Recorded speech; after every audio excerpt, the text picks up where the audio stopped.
Hey, this is Keith, host of Sportsvibestv, and I'm coming at you with another Giants video. If you're new or you haven't subscribed yet, make sure you hit that subscribe button. I drop Giants videos 3 to 4 times a week, and now that the season starts, I'm going to start dropping videos every day because I'm sure the news is going to be fast and furious. So with that being said, let's get into today's topic.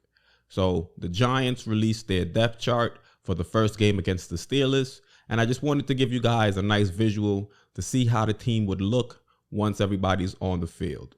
So let's jump right into the field cam. So initially at center, Nick Gates is the guy that ended up winning the center battle. He won over Spencer Pulley, so he'll be snapping the ball to Daniel Jones on the first drive.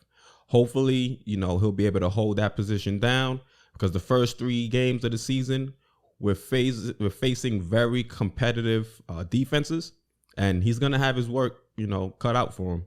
So hopefully he'll be able to hold down and protect Daniel Jones. Next, at both guard positions, we're going to have Kevin Zeitler, and we're also going to have Will Hernandez. Both are holdovers from last year, and pretty much those were the best parts of our offensive line last year, was our guard play. And, thankfully they're carryovers, so they should have some kind of synergy on that line, even though there are going to be 3 other new pieces. So at left tackle, we're going to have Andrew Thomas. He was our first round pick out of Georgia.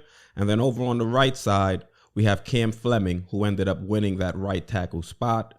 And personally, I would prefer a more experienced right tackle because, as I said before, our first 3 games, we're going to be going against very, very good defenses. And to have a more experienced right tackle would be my personal preference.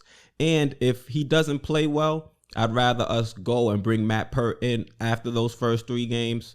That way, it won't, mess with Pert's head.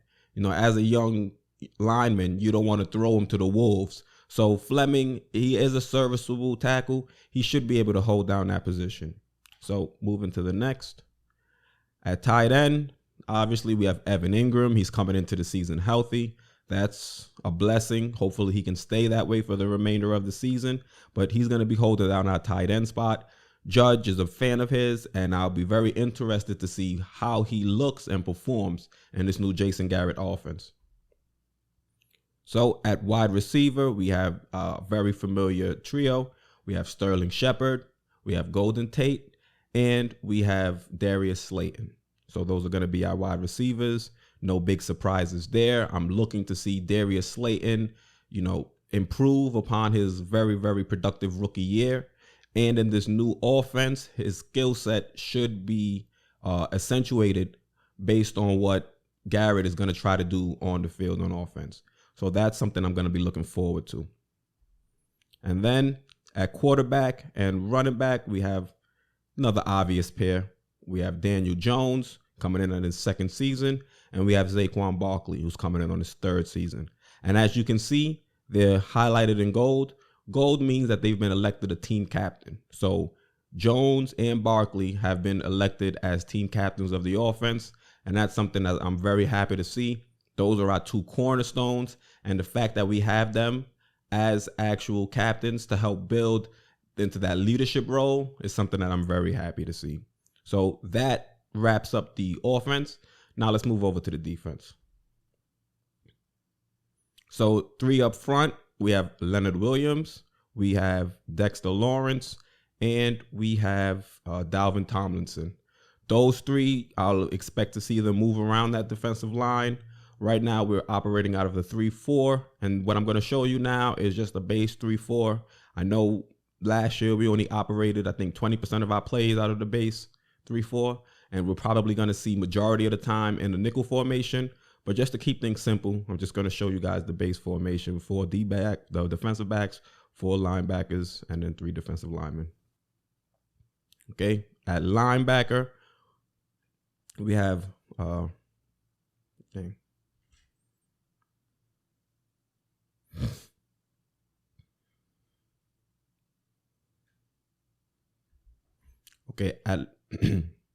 at linebacker, going from left to right, we have Lorenzo Carter, we have Blake Martinez, we have Devontae Downs, And then we also have O'Shane Zimenez. Yes, you might be shocked. I know a few people were expecting Marcus Golden to come in and start, but you have to remember he came in a little bit later in camp, so he's going to have to work himself back into football shape. So as you'll see, he won't be starting game day, but I'm sure they're going to utilize him in certain plays and certain formations. So that rounds out our linebacking corps. And now at cornerback, once again, we're going from left to right. We have Corey Ballentine. I'm very interested in seeing what Corey Ballentine does. The lasting image I have of Corey Ballentine is him actually getting burned against the Eagles fresh out at the start of the second half. And anytime I hear Corey Ballentine, that's my name association right there. Him and getting killed by the Eagles. So he had a lot of good news coming out of camp, saying that he was a standout performer. So I'll be very interested to see how he looks and how he holds up going against the wide receivers on Pittsburgh. And on the other side, we're going to have James Bradbury. He was one of our big offseason acquisitions. He's going to be our other cornerback. And as you can see, Tomlinson and Blake Martinez are both highlighted in gold. So those are going to be our defensive captains. And at the back end of our secondary, we're going to have Jabril Peppers, and we're going to have Julian Love as well. As you can see, Jabril Peppers, he's highlighted in gold. He's going to be a special teams captain. He was elected one of the 2 special teams captains. One thing I'm a little bit confused about is why isn't Leonard Williams one of the captains? If I'm not mistaken, in Leonard Williams' second year, I forgot which, it might have been White, one of the linebackers for the Jets got into an altercation at some club or some party. And Leonard Williams was actually the leader in that situation and the mature one in that situation to kind of calm down and de-escalate it. So I always thought Leonard Williams was a real strong leadership type player in the NFL. So I'm kind of shocked seeing that he's the highest paid player on the team, yet he's not given that responsibility of being a leader. So that's something also I'm going to keep my eye on as well. Maybe it could have been some bitter feelings when it comes to the negotiations. Williams also came into camp injured. So those are some things you also have to pay attention. So this right now is going to be our starting offense and our starting defense. Now I'm going to show you some of where our depth chart lies and some of the plays that will be backing them up. So at quarterback, we have Colt McCoy. Running back, we have Dion Lewis. And we also have Wayne Gallman. As you can see, based on the way this is set up, Wayne Gallman is actually behind Dion Lewis. And I actually posted or made a video talking about Wayne Gallman and why I was kind of shocked he made the actual team. What I'm going to do is I'm going to link it up on top, and then you guys can check it out and see why I said some of those things. But, you know, he's behind Dion Lewis on the depth chart. So there's reasons for that. And, you know, it'll be interesting to see if he remains on the team for the remainder of the year. At wide receiver, we have another name that's popping on the Giants community. That's CJ Board. A lot of people are interested in seeing what he's going to end up doing in actual regulation games. He did have a good camp. So I want to see if that translates onto the actual field. He should see some time. Right now, there's only him and Damian Ratley as the current wide receivers backing up the top 3. And then at tight end, we have Caden Smith, who actually built a good rapport with Daniel Jones. So I'm expecting him to see a lot of time on the field as well. And we have Levine Toilolo. He's really a blocking specialist. So we should see him in a lot of 2 tight end sets where we're going to be running the ball. Maybe a lot of short yardage, goal line, things of that nature. And then we also have Eric Tomlinson. At left tackle, we have Jackson Barton. He'll be backing up Thomas. But if Thomas were to go down, I wouldn't be shocked if we just saw Matt Pert get moved over. At right guard, we have our rookie, Shane Lemieux. He'll be backing up at both positions. You know, God forbid we were to have an injury. And then at center, we have Spencer Pulley. Like I said before, he ended up losing the center battle with Nick Gates. So Spencer Pulley, he'll be backing him up. And then at right tackle, we have Matt Pert. Like I mentioned before, if something were to happen to our left tackle, Matt Pert would probably slide in. And then at fullback, we have Eli Penny. He's been around for some time. Also, now we're moving over to the defense. At defensive end, we have RJ Mcintosh. At defensive tackle, we have BJ Hill, who has not been getting good reviews in camp. So, I don't know. He should see the field, and I'll be keeping an eye on him to see how he performs because, last year he really regressed compared to his rookie season, and he did not have a great camp based on reports. At, nose tackle, we have Austin Johnson. And like I said before, Marcus Golden will not be getting the start. I'm guessing it's because he has to, get up to game shape. But he should see some time. He should see some snaps.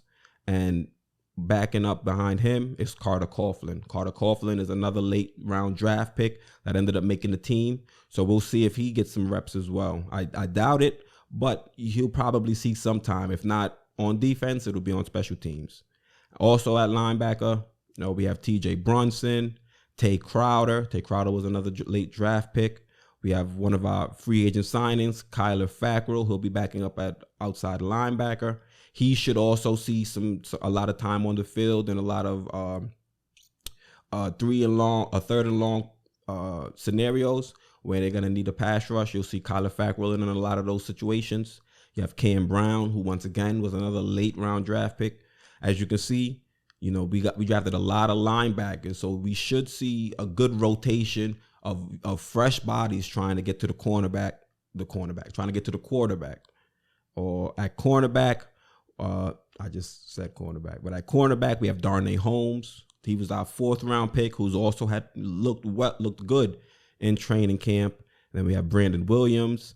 At the other cornerback position, we have Isaac Yiadom. We recently traded for him, if I'm not mistaken. We traded with the, what's their team? With the Broncos. So he came in. He was a 3rd round pick by them, if I'm not mistaken, in 2017. At strong safety, we have Nate Ebner. He is also going to be a special teams captain. He's the 2nd special teams captain. Remember, I talked about that with Jabril Peppers. And at free safety, we have Logan Ryan. They have him listed at free safety, but we should see Logan Ryan and Darnay Holmes in the rotation at cornerback. So keep an eye out for that. Also at free safety, we have Adrian Colbert. So that's pretty much the full 53-man roster and the organizational depth chart. I showed you the starters on offense and defense, and I showed you those who were backing them up. If you like videos like this, if you like Giants videos, make sure you subscribe and you hit that like button. If you have your own comments, make sure you let me know and we can have a discussion, all right? So once again, this is Sportsvibestv. I'm Keith, and I'm out.